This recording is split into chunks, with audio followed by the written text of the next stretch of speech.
All rise. Veuillez vous lever.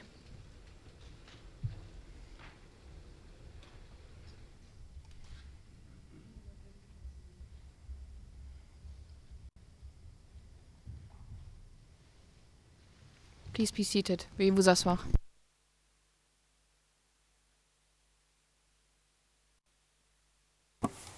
Mr. Dimitri, you obviously still have the floor. Thank you, Mr. President.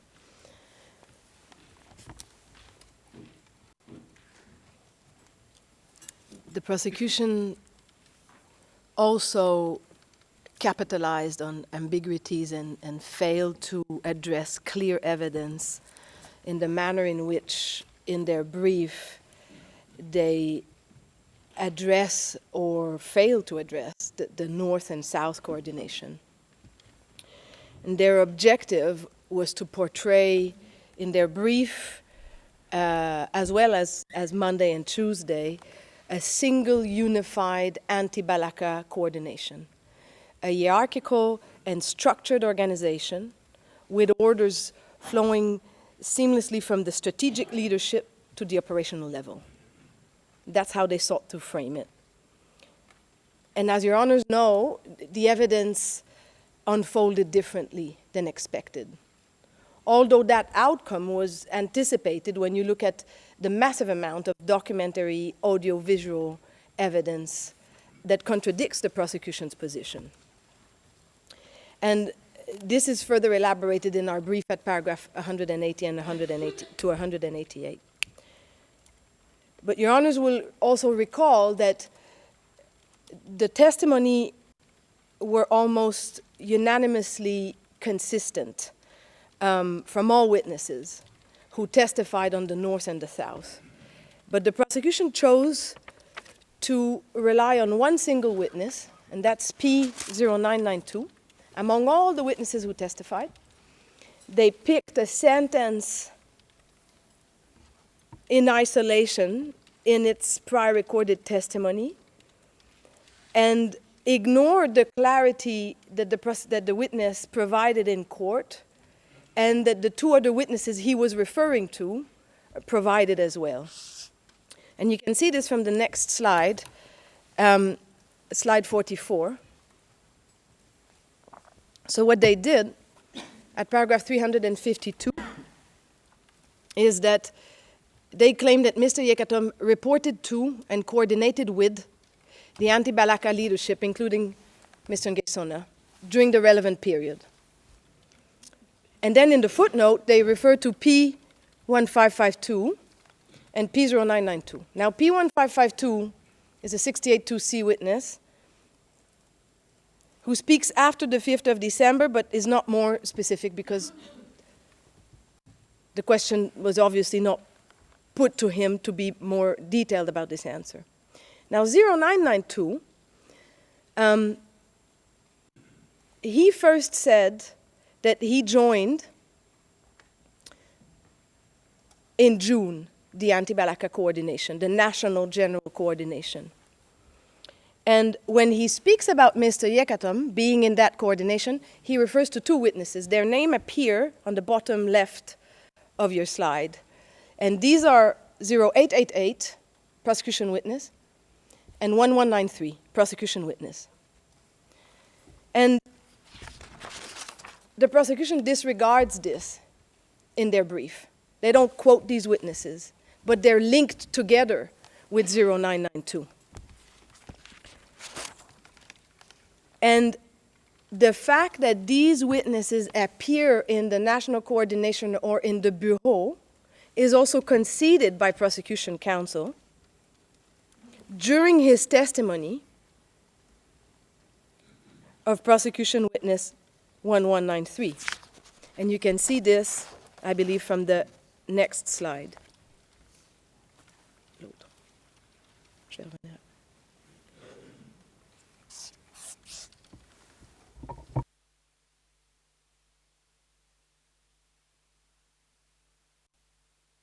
Okay, sorry. You can see this, the concession from slide 47. Now, what they did as well in paragraph 285 of their brief, and you can see that in slide 45. So, paragraph 285, they claim that Yekatom sent persons close to him to the national coordination meetings. And again, they quote 0992. And when you look at how this paragraph is framed, it's in a section, section R of the prosecution's brief, and section R is titled 14th January 2014 to March 2014. First attempt by the prosecution to imply that Mr. Yekatom was sending people to those meetings during that time frame of January to March 2014. Second attempt is that paragraph 285 is located between two paragraphs. One that starts with 6 February 2014, that's paragraph 284, and the following paragraph that starts at 10 February 2014, paragraph 286. So they want to create an illusion for your honors that it's in February 2014, Mr. Yekatom was sending persons to those meetings because they want a unified national coordination.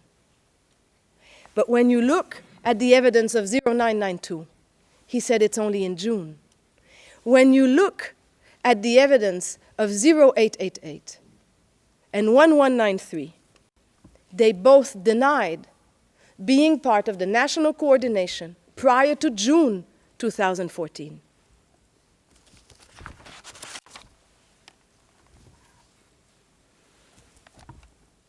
And you can see this on slide 46, where both witnesses categorically deny being part of a national coordination led by Mr. Ngai in February 2014, or before June 2014.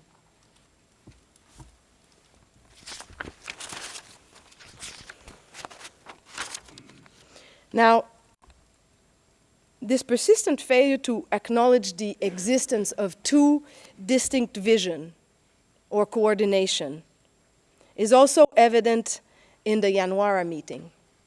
So your honors will recall that a series of witnesses testified that 2 or 3 meetings were held at the end of December 2013 at the Yanwara school. And all of the witnesses, all of them, consistently conveyed that the purpose of those meetings was to convince the North group to adhere to the South vision. Because the South vision was, the South group was a number of individuals not moving along, but sharing one distinct vision, which was we want dialogue for Jotodia to resign. And we want a spokesperson to convey our demands and our dialogue. And we do not want the return to the constitutional order. That was the South vision. And that was the purpose of the end of December 2013 meeting at Yanwara School. And all of the witnesses were unanimous. And they all said that this attempt to convince the North ultimately proved unsuccessful. But what does the prosecution do? They rely on vague and overgeneralized claims. And they again use broad terms at paragraph 263 and 354 of their brief, such as it was anti-Balaka activities. And at paragraph 354, they somehow throw Mr. Mokom into that paragraph while he was still sitting in Zongo.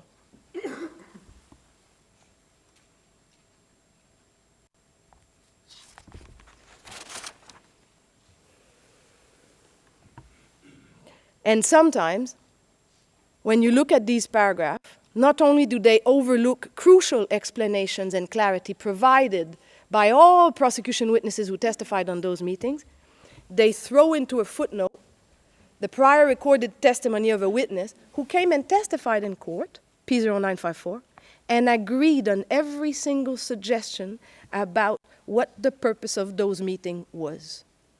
But they disregard his in-court testimony, and they rely on paragraph 34, 41, 42, and 45 of his prior recorded testimony, because they don't want the clarity. It's as if the trial didn't occur. And this is further detailed in our brief at paragraph 177 to 184. And on Monday, they went further, because they somehow claim that the CLPC was also part of those anti-Balaka activities. While you have several witnesses, and this is displayed on slide 50, who denied that the CLPC was involved in those meetings, and who also specifically said that there was a representative of the CLPC in N'Djamena in January who was completely distinct from the spokesperson of the South Group that was also present in N'Djamena, P0876.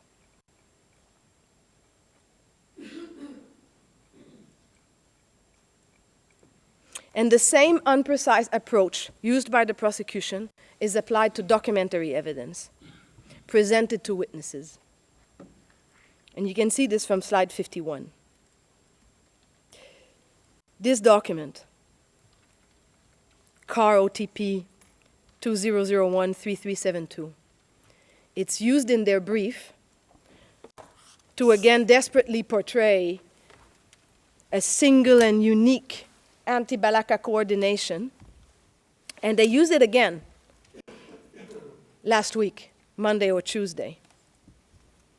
And they completely disregarded the fact that that document, their document, a prosecution document, was shown to several witnesses who all said, in their words, this coordination lasted 2 hours, or this coordination never took effect, or I have never been associated with this coordination. But moreover, there is a contemporaneous video where this document is discussed, and where, again, in that contemporaneous video, the evidence is clear. This coordination lasted a few hours, and the following morning, it was in the bin. But they disregard the in-court evidence.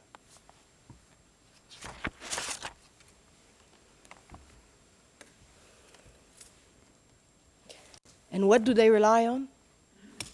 At paragraph 278, to support this document, the evidence of P0889, who provided no meaningful answer on that document, apart from saying or being asked if he recognizes the signature at the bottom of the document.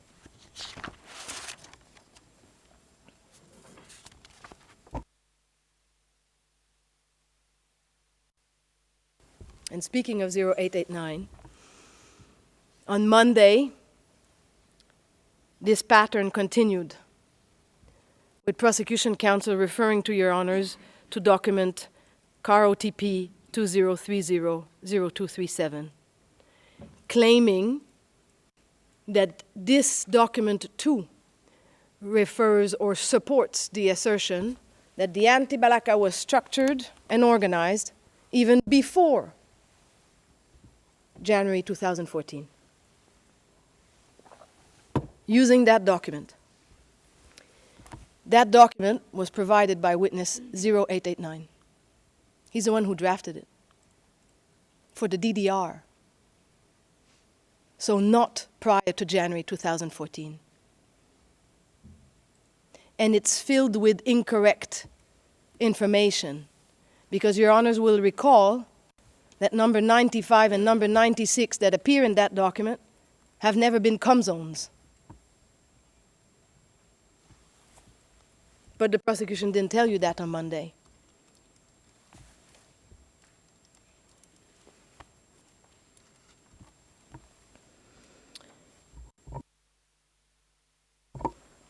At paragraph 303 of the prosecution's brief, their overly simplistic and generalized approach continues. And in relation to the 15 May 2014 meeting. Your honors will recall there's a series of contemporaneous videos on the gathering that occurred and organized by the South Group on the 15th of May 2013, where Mr. Winizui was selected as the Anti-Balaka National General Coordinator. And what they're doing in paragraph 303 is they're trying to again imply that there was one single anti-Balaka coordination prior to January 2014, and that in May 2014, Winizui simply replaced Mr. Ngai ssona.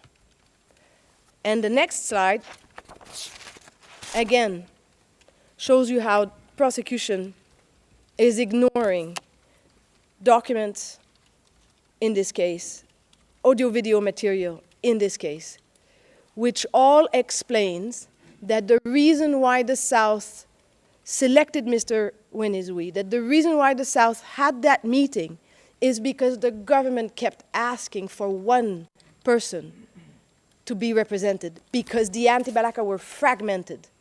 And the South said, we want to be the voice speaking with the government.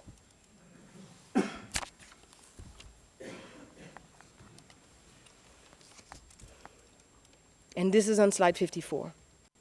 And it's further elaborated in our brief at paragraph 195 and to 198. And my last point on the North and the South coordination and the prosecution's attempt to portray Mr. Yekatom as being under Mr. Ngai ssona from day one is the manner in which they use the document that's on your honor's slide at slide 56. It's used in several paragraphs of the prosecution's brief, 306, 352, 434, and 459. We're just asking you to exercise extreme caution when you look at this document and not to give it much weight. His name is misspelled. The phone number written on the top is not a phone number attributed to Mr. Yekatom. And most importantly, it's dated July 2014. So it certainly doesn't support what the prosecution portrayed in section R, that Mr. Yekatom was reporting to the National Coordination of Mr. Ngai ssona as early as February 2014. I want to move to my next topic, Your Honors, and it's call data records.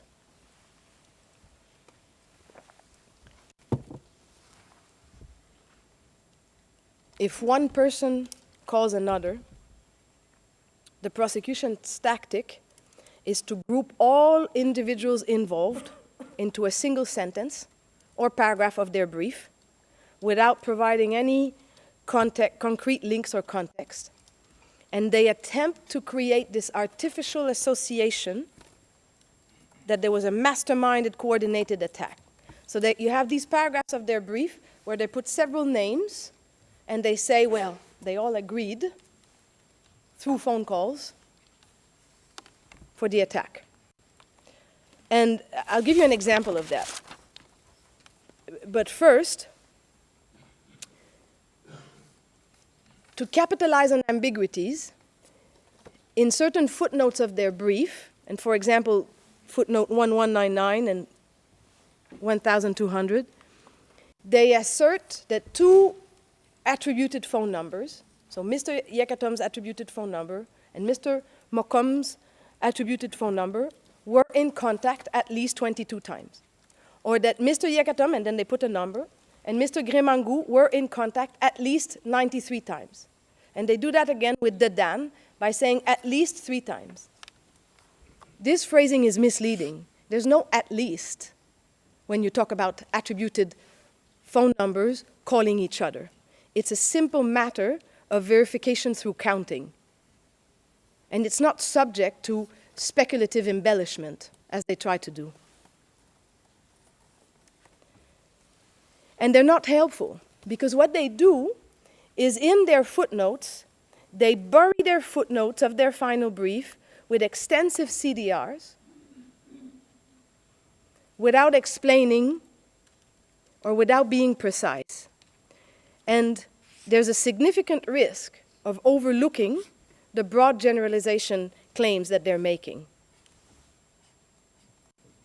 And I want to take paragraph 546 of their brief, and it's slide 58, where they suggest that Mr. Yekatom, in preparation of the attack, agreed with Konate and Gilo in conjunction with Mokom. And that Mr. Yekatom, in the days leading up to the attack, was in contact with Mokom, Konate, and Grimangu. Now I want to dissect these allegations, addressing each one of them individually. So first, you have to go back to paragraph 227 of their brief, because that's where they first put the CST that they claim support the evidence of contacts between Mr. Yekatom and Mokom.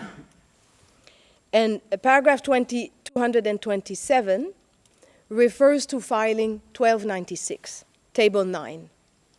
So if we look at slide 60 and 61, that's filing 1296, table 9. There are phone calls that they attribute to Mr. Yekatom, and it's the one highlighted in red, which don't belong to him. And they know that. And they know that since July 2018, because prosecution witness 0487 told them that this number belongs to his wife. But they don't update their evidence.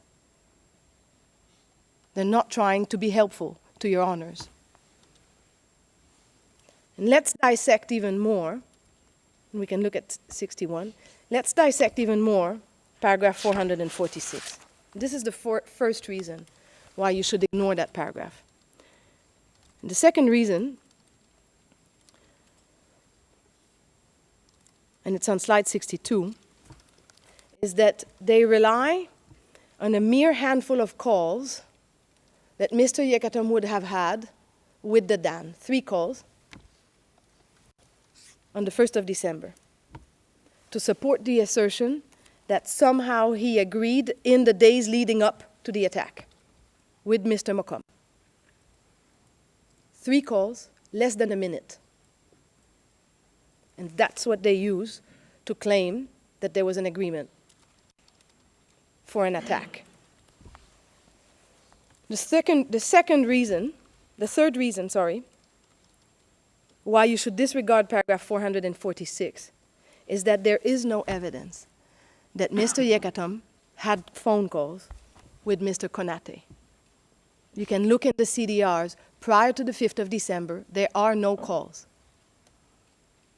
And we went further, because in paragraph 361 of our brief, we provide you with evidence showing that Mr. Yekatom was not in possession of Mr. Konate's phone number at that time.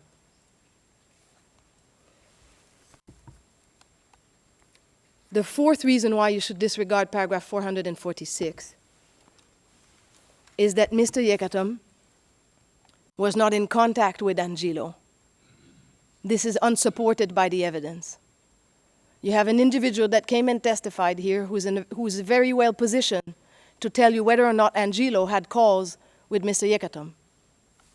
And when asked about Mr. Yekatom, he specifically said, and you can see it on your slide,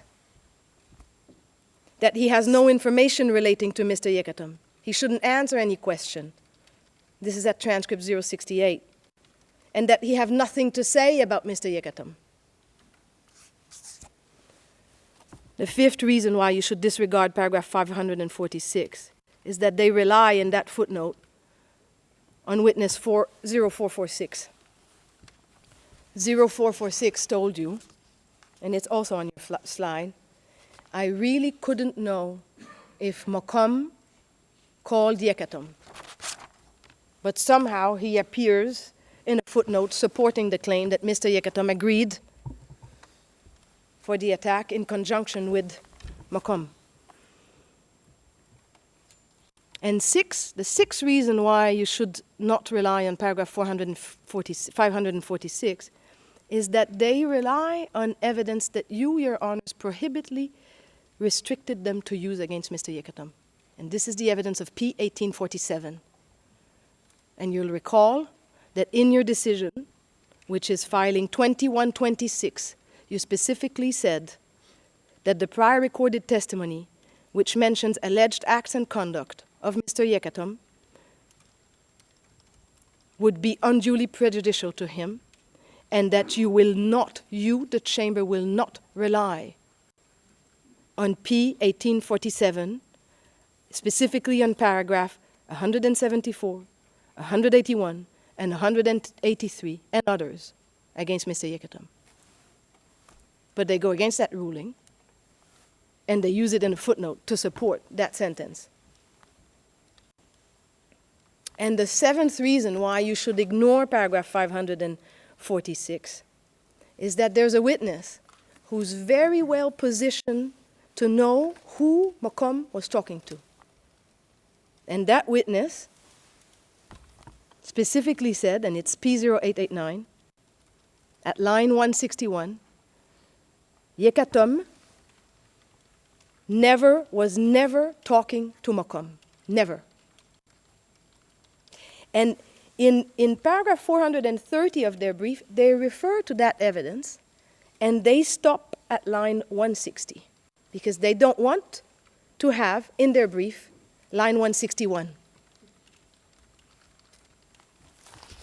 They quoted 5 witnesses on Monday to refer to Mr. Yekatom as the coordinator. It's on the next slide, slide 63. All of them do not support the assertion that Mr. Yekatom's alleged coordination with Yekatom, Manjilo, or Konate. So their evidence in that regard falls apart.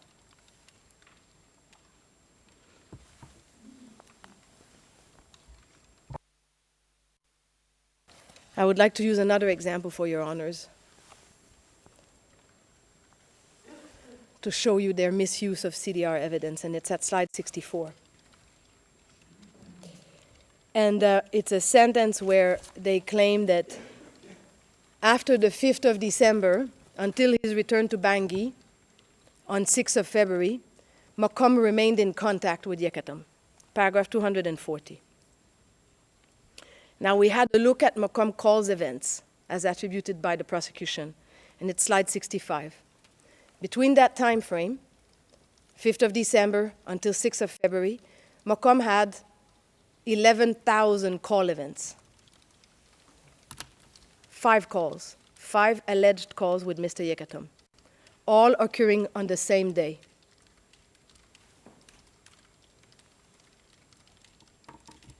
"9th of January, the day where the South and the North are sending different representatives because they have different visions. And instead of being precise, because they could have been precise, they could have said in their paragraph, Mr. Yekatom called Mr. Yekatom on 5 occasions on the 9th of January. But no, they have to put that sentence between the 5th of December and the 6th of February, they remained in contact. This is how unhelpful to your honors they are.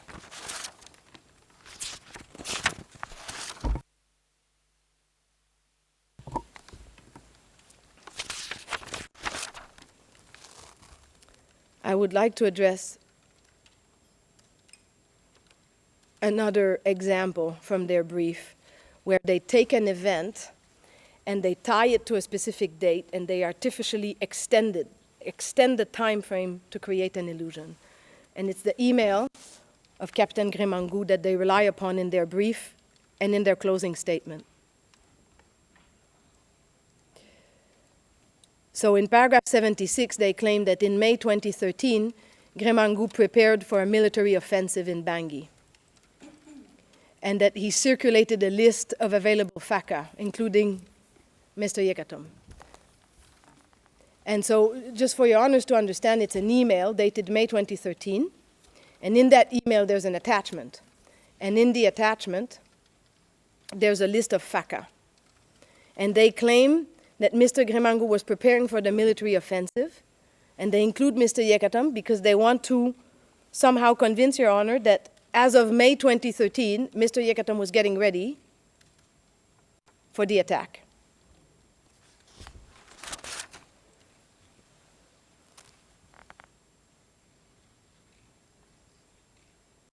Let's look at the next slide.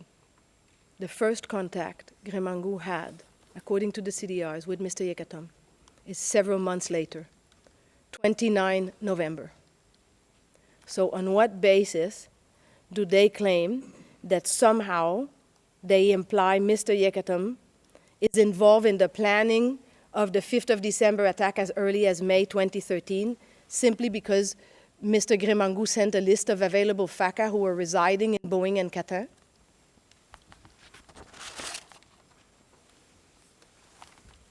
Before I conclude with my last point on CDR and telecommunication evidence, I want to underline that call events appearing in CDR don't mean an agreement. It's not because you call someone that you're agreeing. You can fight over the phone, and you have evidence of that. And you have evidence that certain individuals fought over the phone with Mr. Mokom. And you have evidence, and it's on slide 70, that individuals fought over the phone with Mr. Banukepa, for example.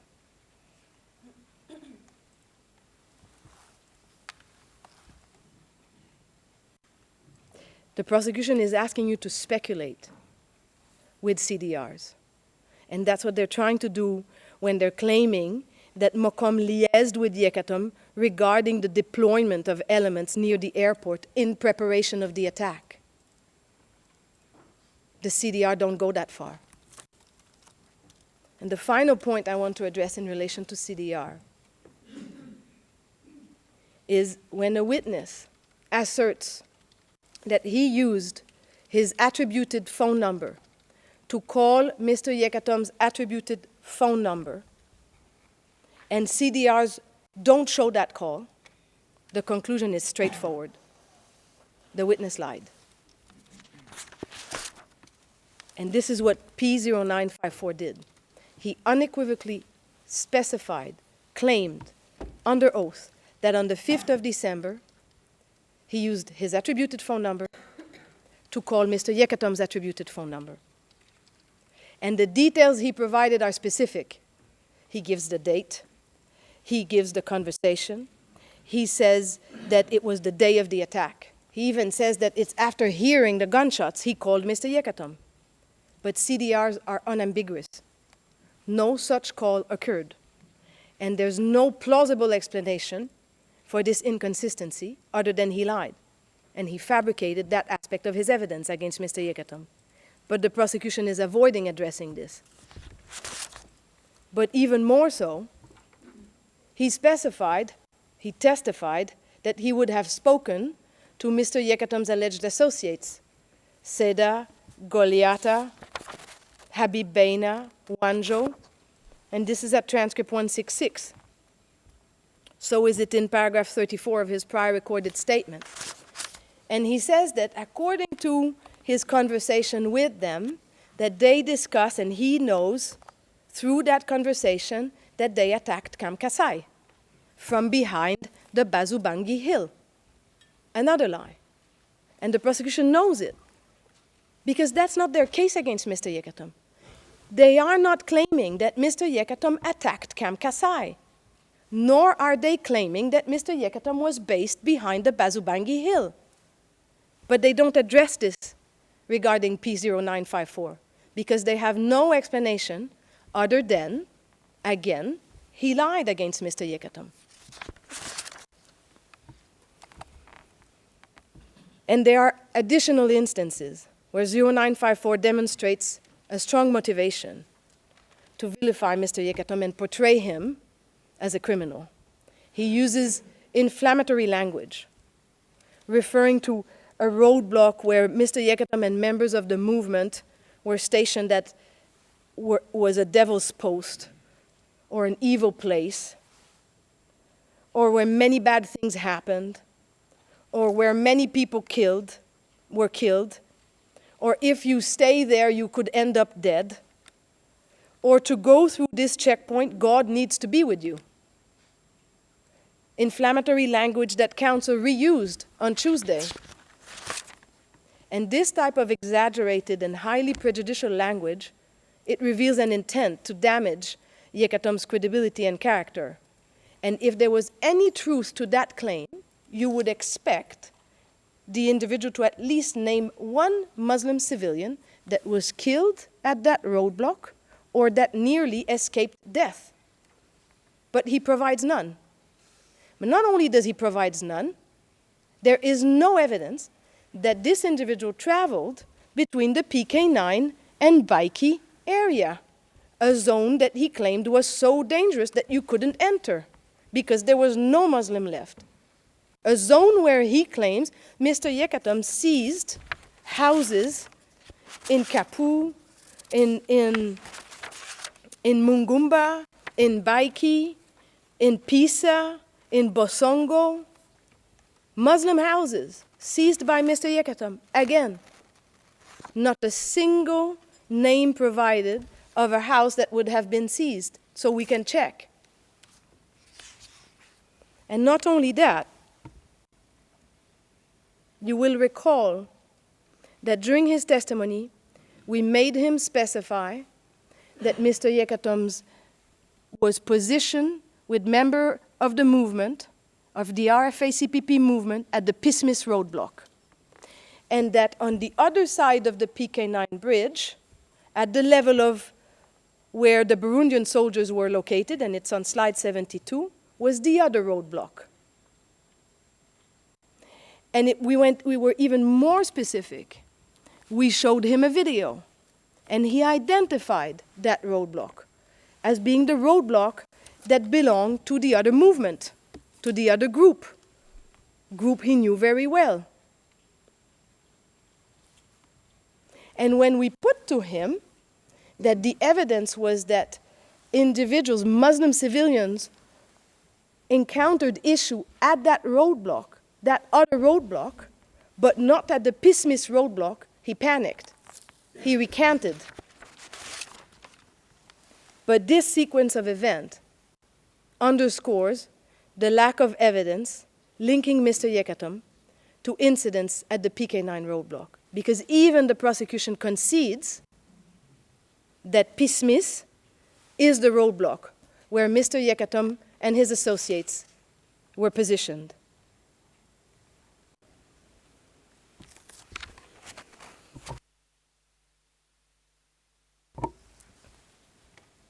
And when a witness resorts to exaggerated language, such as Mr. Yekatom considers others as dogs, or he's a half-god, it signals an attempt to color the evidence with emotional bias. And when a witness resorts to exaggerated language and takes an oath, and subsequently provides false testimony that can be objectively checked, disproven, through objective evidence such as CDR, and that the prosecution unquestionably accepts the witness statement at face value without scrutinizing it, it shows, it reflects a concerning disregard for credible evidence. And on that point, with your honor's leave, I'll leave the floor to Ms. Gise, who will address you on Yanwara School as well as on P0954. Thank you, Ms. Dimitri. Ms. Gise, take your time to arrange yourself.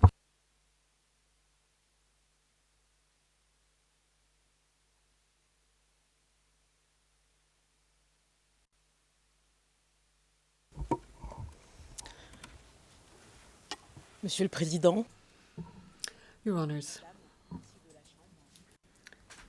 members of the Chamber, what my colleague Mylène Dimitri has said regarding the way in which the prosecution has handled the evidence, I believe is perfectly illustrated in the way the evidence is handled regarding the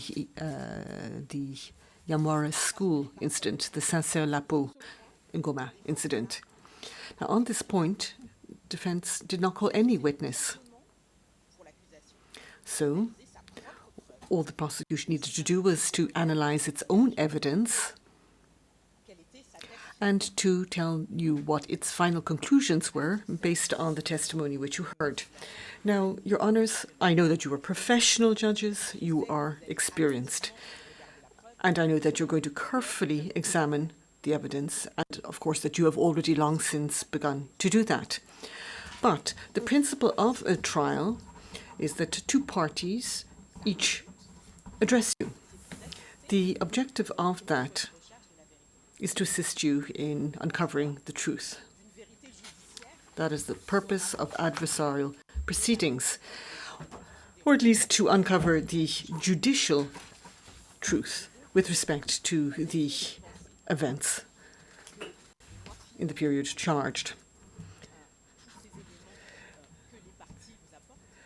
You have seen the closing briefs of the parties. You are hearing their arguments today and this week. This will allow you to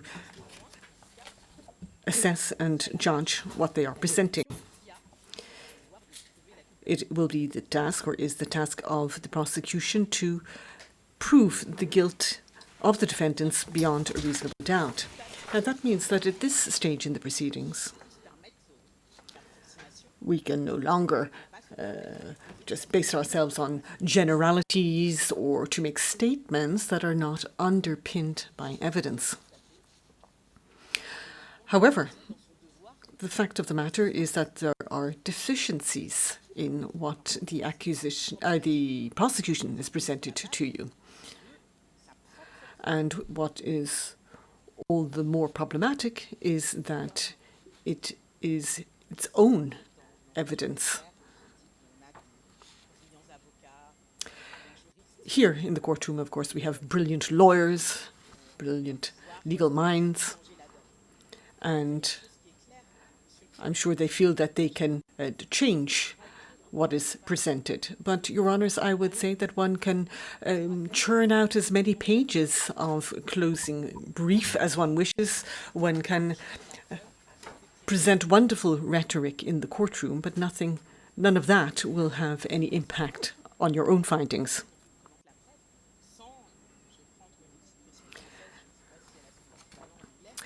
And I would say that the prosecution is attempting to sweep certain matters under the carpet. That is the crux of our concerns with the presentation of the case given by the prosecution. They're sweeping certain things under the carpet. Now, regarding the Yamwara school, the case presented by the prosecution has changed drastically over the course of the trial, and you will see this at page 2 in our PowerPoint. There's a huge gulf between the pre-trial brief, in which it was said that it was Yekatom who ordered the abuses on Saint-Cyr-Lapo, and the final version in the closing brief of the prosecution, in which they say that, well, even if he wasn't there, he was still responsible. And all this based on the same witnesses. Why is it that the prosecution's theory has changed? In the final, or in our closing brief, we have presented paragraphs 427 to 477, which deals with this matter. We have identified various contradictions which will show to you that their current case does not hold water. So there has been a great change in the prosecution's case. The prosecution must prove certain things, and when they change their narrative and moving away from the narrative allowed them to obtain a confirmation of the charges, there must be a reason for that. And we're going to explain what we believe the reasons for that are, and we're going to tell you what we believe the true narrative, the true case must be. If we look at the various witness statements and testimony that we have heard, on this particular instant, we see that it is clear that some testimony is not reliable. And this has consequences for the way in which you will be able to use that evidence or disregard that evidence. There are witnesses who have testified before this court under oath, but have not respected their oath. First of all, witnesses may be mistaken. They are not infallible. We know that. But that also means that you must also take that into account. A witness may also be confused, may no longer have a clear thinking on the matter, or may no longer remember correctly. You must also bear this in mind when you are considering his or her testimony and their written statements and later testimony in court. And as unfortunate as it may be, there are also witnesses who lie and lie with intent for various reasons. As my colleague said earlier, there might be some animosity between a witness and a defendant, a long-standing animus between them, and therefore a reason why that witness may want to make his life difficult. There might also be a witness who thinks that he will gain some benefit if he adds some spice to his testimony. He might be invited to travel, etc.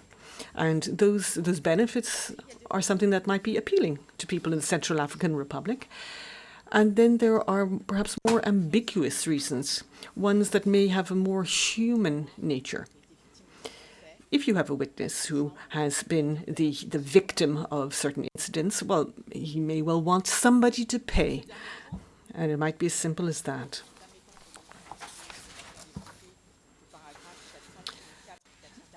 And in our closing brief, we have addressed the point at paragraphs 434 to 440. And this is the matter of collusion between witnesses and contamination of testimony, and notably the influence of P1654 on the testimony of certain witnesses. And here I would refer to the transcript at T200, 212, and T128. Now, the prosecutor should have borne all this in mind in analysing and assessing the evidence in his hands, but he has failed to do that, and I'll come back to this matter. Now, Your Honour, I want to be perfectly clear. We in the Yekatom defence team are not blindly defending our client. You, I think, will have understood from what we've already presented on this particular incident that we are not arguing that nothing happened on that particular day in Yamwara. Saint-Cyr Lapo went through something terrible. He has disappeared. He is considered to be dead. However, what we believe is that the circumstances in which the events of the 24th of December 2013 took place have an impact. And you must not rely on unreliable evidence. We don't contest that Mr. Yekatom arrived later in the evening at the Yamwara school on that day, but he never ordered maltreatment or the mishandling of anyone. On the contrary, when he arrived on site, he did everything he could to ensure that the matter be dealt with correctly. That's clear from the evidence, and notably the evidence of the actual perpetrators, the people who took action on the day. Your Honours, I'm obviously presenting my arguments in open court, and therefore I shall use pseudonyms. And when I wish to refer to the Chamber and the other parties to particular passages, I will refer to passages in our document. Now, regarding the Lapo incident, I'd like to say a few words about the Yamwara base. And regarding the omissions, the shortcuts, and the erroneous presentation made of events by the prosecution. At page 4 of our presentation, you will see that there are a number of items that have been entirely left to one side by the prosecution. It was the end of December. Conflict was raging in Bangui. There was an exchange of fire and combat between the armed groups. The RFA-CPP movement that was based at the school was present, and therefore the security of the base was of real concern because of the ongoing fighting. And let's remember that Yamwara is an open space. It's not a fenced-in compound. People would visit the site to get supplies, etc. People moved in and out, and therefore the security issue was all the more pressing.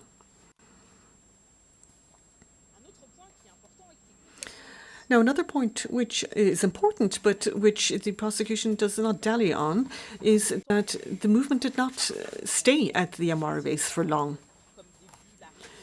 If you take, let's say, the 13th of December as the start, as the videos and the file seems to suggest,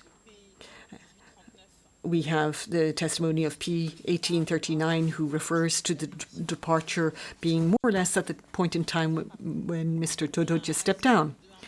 Therefore, we're talking about a maximum of 1.5 months on site.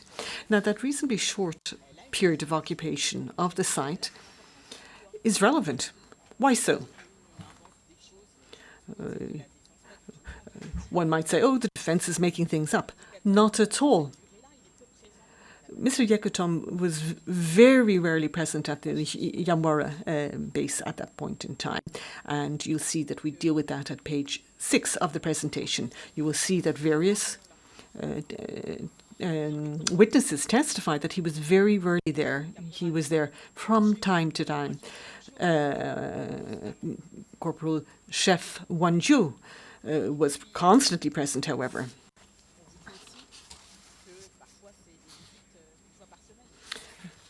You're told that sometimes it was a visit once a week over the course of a month and a half. That's not much. So this is an important omission on the part of the prosecution. There are also other presentations or the evidence is presented in such a way which is erroneous. Now, page 7 of the presentation. There you have what was sent by a witness regarding the Goberi group that we referred to a little bit earlier there.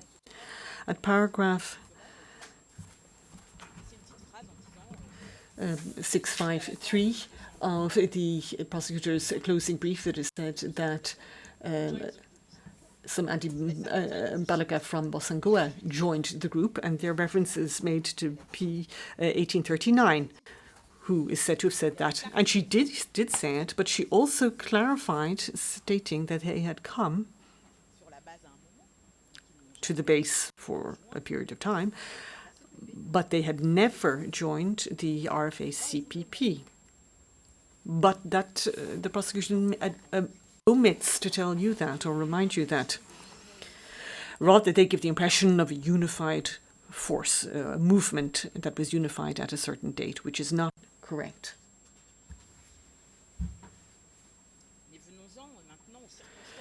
Let's turn now to the circumstances in which the group was stopped on that day at the checkpoint. So let's look more closely at the incident of concern to us. Yes, a group of people was stopped at a checkpoint which was being manned by a person called Alcanto, who was a member of the RFA-CPP. But no, the circumstances at the time are not in line with what the prosecution refers to today. They give you a shortened, limited version of events. And my colleague says that the closing brief was produced as if there had never been a cross-examination by the defence. That in and of itself is problematic. The defence did question the witnesses. And this makes it clear that there is one fundamental aspect that the prosecution has not referred to, and that is that it is not the case that that group was stopped in its tracks because they were taken to be Muslims or because there were Muslims in their midst. Because this is what is said, this is what the prosecutor says at paragraph 655 of his closing brief. On the contrary, a number of witnesses, P1705, and this is at page 9 of our presentation, various witnesses told you that same group was stopped on that same day at that checkpoint. They were in a vehicle and were stopped for checks. Because, of course, that's the point of such a roadblock. It's to check that there is no danger. It was a witness who told you that. At that point in time, the Seleka were using civilian vehicles to infiltrate. The vehicle was checked and it was allowed to pass.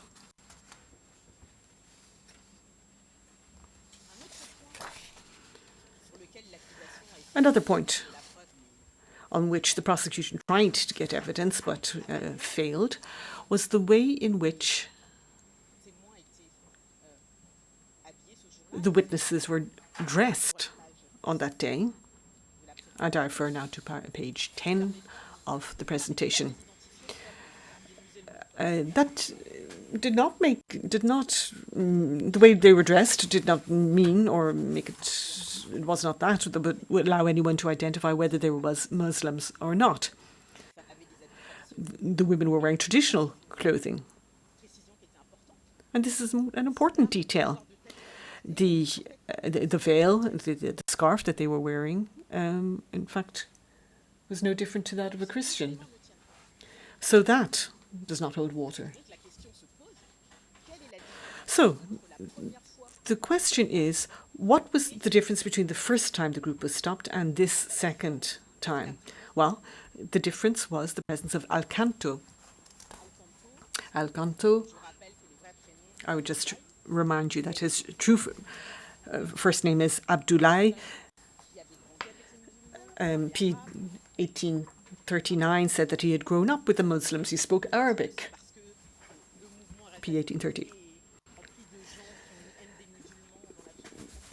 You were told that the RFAC PP was full of people who hated Muslims. That wasn't the case. It simply wasn't.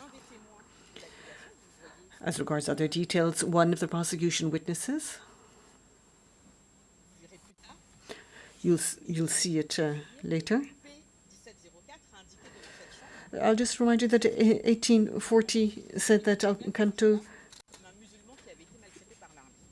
presented himself as being a Muslim who had been mistreated by the army, and that's important, I believe. And now at page 12 of the presentation, you will see the reason why the group was stopped on that day. Within the group, a person was identified, somebody who Alcanto knew very well. And if you consider what his post was at the time, you will understand that it wasn't a low-ranking person of no interest.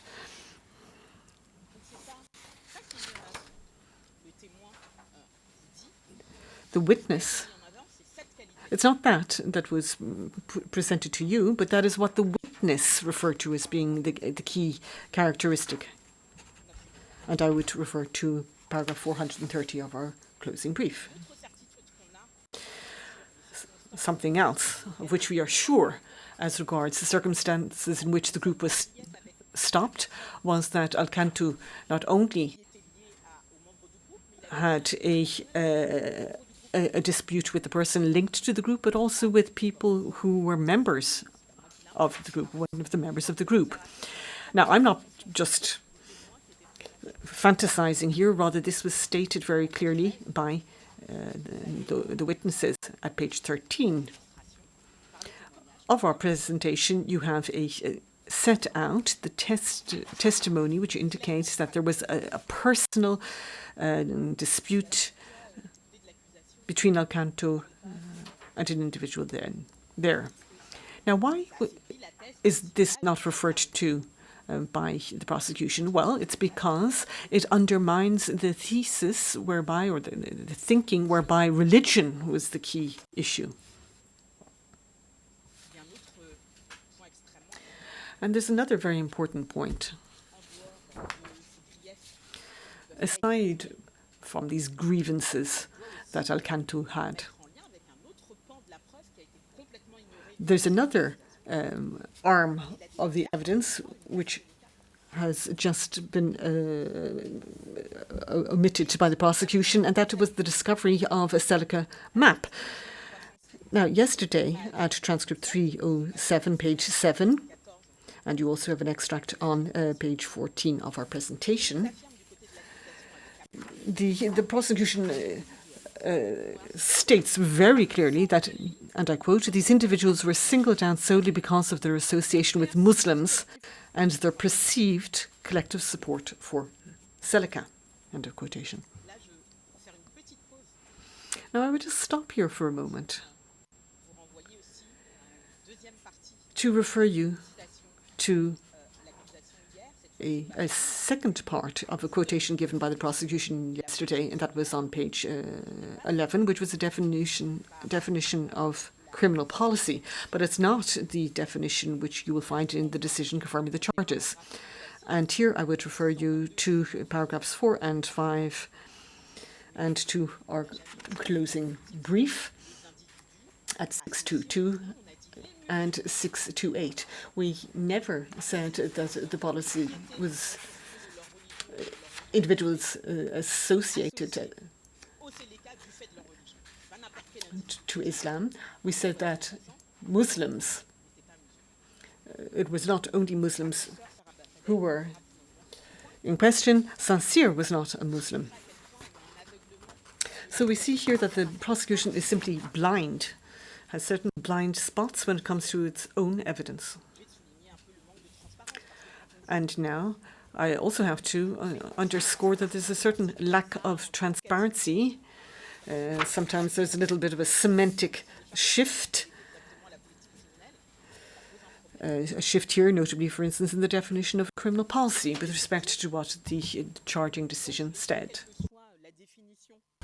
In any event, regardless of the definition provided by prosecution of its policy, you have P 1839's statement, who, in that statement, as we see in transcript 306, the prosecutor argues that they provided reliable evidence to the court. Well, that reliable evidence came from a witness who says the following: on that day, there was no road check, and we found a Celica card. And this issue has never been clarified by the prosecution. But that card, the Celica card, has been described to you, Mr. President. You asked what it was about, and they provided a description. Yet we have another witness in this case, P2050, who explains that even before December 2013, Celica identity cards had been issued. But that does not seem to interest the prosecutor. Why? Because it doesn't dovetail with his case, which he doesn't want to change in spite of his own very confessions. By the way, P1850 also indicated that the discovery of a SIM card had also reinforced suspicions against this group. So, Mr. President, Your Honors, I am not saying in any way that what happened to Mr. Sensi Lapo was justifiable. That is not my argument. But at the time of the activities at the checkpoint, there was a source of legitimate suspicion. We mentioned this in paragraph 122 to 128 of our final brief. I am not going to plead on all the various arguments in our closing briefs relating to this specific incident. We received the prosecution brief at the same time we submitted ours, and for that reason, let me revisit the testimonies of 3 prosecution witnesses and point out that there is a lack of coherence in the processing of the testimonies. My learned colleague has pointed out that you must be careful, you must be vigilant when dealing with prosecution evidence as presented to you. Because if you look through the prosecution brief, certain narratives are presented to you as established facts, whereas they are blatant lies. There are consequences to such blatant lies, and you cannot afford, Your Honors, to be selective when dealing with these matters in the way the prosecution has done, because it would lead to nonsense. Let us take a first example, and it will be P1716 at page 17 of the pleadings. They affirm that women were undressed in the presence of men, and they go as far, and this is important, to provide evidence that the young boys of 10 to 12 years had taken the clothes of those women. You note that other details were not provided except that one. Unfortunately, that event pertaining to the undressing of women outside is totally contradicted by all the other witnesses who testified on this event. P1811, P0967, P1839, and all of these witnesses tell you that this is false and it is absolutely untrue. However, whereas this event or this incident never occurred, it will be brought forth several times by the prosecutor to argue about the presence of child soldiers in the RFIPCC. And I refer you to the final brief of the prosecutor, paragraph 173, and paragraph 506, rather, paragraph 748, and paragraph 754, pointing to the selective use of the prosecutor rather, in relation to its own very witnesses. There is also a blatant inconsistency in the prosecution's case, where the testimony of P1704 is highlighted, but that is contrary to the narratives we are aware of. It argues that Mr. Yekatom was there when the group arrived at the Yamrawa location, and that he is the one who gave orders for people to be shot. And this is also contradicted by several other witnesses who were there on that day. P1811, P1705, and others. The most blatant lie, the most blatant untruth from P1704 was when he told you that Mr. Yekatom gave orders for Mr. Sensi Yapo to be mistreated.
regard to clarification as to any vital ambiguities in the case. If the prosecutor fails to do so, the deduction could therefore be that such a clarification would not have benefited his case. So, Mr. President, Your Honors, you must therefore be mindful of all this and take note that the prosecutor failed to obtain all possible clarifications relating to this testimony. We cannot simply argue that there was violence undertaken by Mr. Yekatom based on a certain policy which has been redefined by them in order to support their charges. We cannot say that the acts against Sensi-Lapo, as per the main perpetrator, were simply designed to meet the criteria for the crimes under the statute. The Celibici case at paragraph 438 and follows, particularly paragraph 453, which I have paraphrased. There is another point. L'accusation a tenté, Namely, that the prosecutor attempted to establish what Mr. Yekatom may or may not have known. You see, it is true that they raised a number of questions on these points with the perpetrator of the acts at page 25. Days after I had a discussion with Mr. Yekatom, and he told me that you've done a good job. But then what he says is important. I don't know whether he was referencing that, then goes on to make some suppositions without being clear as to what was being referenced. The prosecutor, therefore, cannot be more assertive than a witness who simply makes suppositions, as can be seen in paragraph at the paragraph in the prosecution brief, which asserts affirmatively that this is what the witness was saying, or what Mr. Yekatom said. This cannot be so. There is also another point which needs to be highlighted, and the prosecutor uses it as corroboration.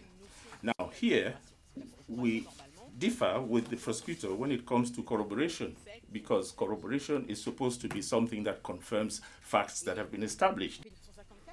P954, as my learned colleague spoke to you of already, on the Yamrawa incident, said that these statements must convince you that this witness is not reliable at all, and that you cannot base your decision on their testimony. At page 27, you have various versions of P954 relating to this incident, and you have heard evidence on this matter. What P954 addresses on this matter as to the identity of persons in Nyamwara is false. What they say about the circumstances, for example, people in a vehicle and some having been killed, that is untrue, that is false. Now, what refers to the a posteriori destination after Yamrawa is false, it's false, it's false. But these falsehoods do not end there. You see, after providing you with the various versions, particularly the first one in paragraph 86, they go on to say as follows: I was informed by two members of Mr. Yekatom's group, and confirms in T166 the names of the two persons involved. And then it becomes even more interesting when we look into the details. Later, in that statement, they provide a list of various members of the FACA group in the south axis. The question was put then to the witness to indicate the names of persons who belonged to his own group. And strangely, the persons whom he said were members of Mr. Yekatom's group are identified on that document as members of his own group, people who were supposed to have first-hand information based on what they narrated as having happened in Yamrawa in their presence. These people are false, fake. And this can be confirmed if you look at the third name on the screen, page 29, that is P1859, which confirms that these persons have always belonged to the group of P954. And that is why these statements do not correspond to the evidence that was given to you. And that is why 095's testimony cannot be found to be reliable. There is so much that they have said which is even more incriminating. And furthermore, he testifies that on that day, I talked to Mr. Yekatom on the phone and he made a confession. Well, again, you see the prosecutor relying on this fact. But once again, as was the case with the 5th of December, there is no trace of that call in the CDRs. And once again, the prosecutor would argue that this is not significant. So, defense begs to differ, not only because this so-called call has been highlighted in paragraphs 6, 7, 8 of the prosecutor, or because the prosecutor relied on it in transcript 307. But furthermore, we have two narratives of two calls that are not supported or corroborated by any facts in this case. So this is extremely important because it points to the fact that P954 lied. I will conclude by referring to the Lapo incident in Yamrawa. But with your indulgence, Mr. President, in about 10 minutes, I should be able to conclude. Given 5 or so minutes, I should be able to conclude, Mr. President. I think Mr. Mitri begs to differ. Perhaps you could consult with her first. Ah oui, voilà. On me dit que je ne dois pas déborder, mais I have been told I should not go beyond 5 minutes, or I shouldn't go beyond the normal time. Well, I believe that if we hadn't taken up some extra time, I would have been able to do with the time I had. I will, in any event, try to summarize. Then I think we simply stop at this point in time and have the lunch break until 2 o'clock. Or not? Or do you want to finish? Ah, pardon. Enfin, je suis entre vos mains, Monsieur le Président, mais je me propose. I'm in your hands, Mr. President. I was hoping I could conclude in the short time I have by trying to summarize as best I can. Well, that was misunderstanding by me. Oh, no, that's not a problem at all. I will give you the time to finish your point. Je vous remercie, Monsieur le Président. President, I was saying that I am done with the Lapo incident. I will also now address another issue in Yamwara, and that is the bodies that were buried in Yamwara, referred to on several occasions by the prosecutor in their closing brief. Paragraph 551 of the brief points out that P0 testified about the discovery of a dead body without a head. And Mr. President, you remember that there was extensive testimony on this issue, but that was not credible in spite of the so-called credible position, which did not seem to correspond to anything. A lot was said, but he also made some incriminating testimonies. And what is interesting is that at paragraph 551, the witness relies on the testimony, rather the prosecution relies on the testimony to say that there was ongoing attacks against the Muslim population, particularly in Nyamwara. And then there is talk about this individual who was decapitated. What are the circumstances of this death? We do not know. We are simply told that the person was a Muslim, but yet there is mention of a source in support of the argument in the paragraph. Then there is mention of the body being displayed in daylight, and I don't even want to try to imagine what the prosecutor was trying to establish. On vous dit. So, Mr. President, you are also told that P487, and this is at page 13 of the brief. Ayant à l'appui. The argument is made that Muslims were killed in Nyamwara. Now, there's still no link between what he said and the idea that there were Muslims who had been buried.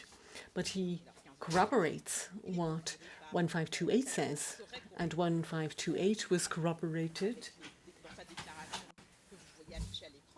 in his witness at paragraphs 43, 44, 45 of his statement. But if you look at paragraph 45, you see he's not talking about Nyamwara School at all, but rather Collège de la Paix, which is in a totally different district of Bangui. So here, once again, we have, untrue corroborations, non-corroborations presented by the prosecution. That is another example of the vigilance that you must have with respect to the closing brief of the prosecutor. Now, moving on to another point, P1339, and regarding the attack by the RFA-CPP and the fact that Muslim civilians were allegedly buried at Nyamwara. Now, P1339 is quoted at paragraph 683 of the closing brief. We've already told you about contradictions in his testimony, and we've dealt with this notably in our own closing brief at paragraphs 106 to 135. However, one does have to take some account of what he said. And what you see very specifically on the screen at page 35, there we are told that P1339 corroborates the so-called fact that Muslim civilians are buried in Nyamwara. That's not what he says. P1339 clarifies what he is saying, and he says he's referring to fighters. Now, why is this important? Well, it's important because the prosecution says, and this is in the closing brief, that there was some dozen bodies buried at Nyamwara, and that there is evidence underpinning this. And now I'm moving to page 33 of the presentation. To say to you, so P.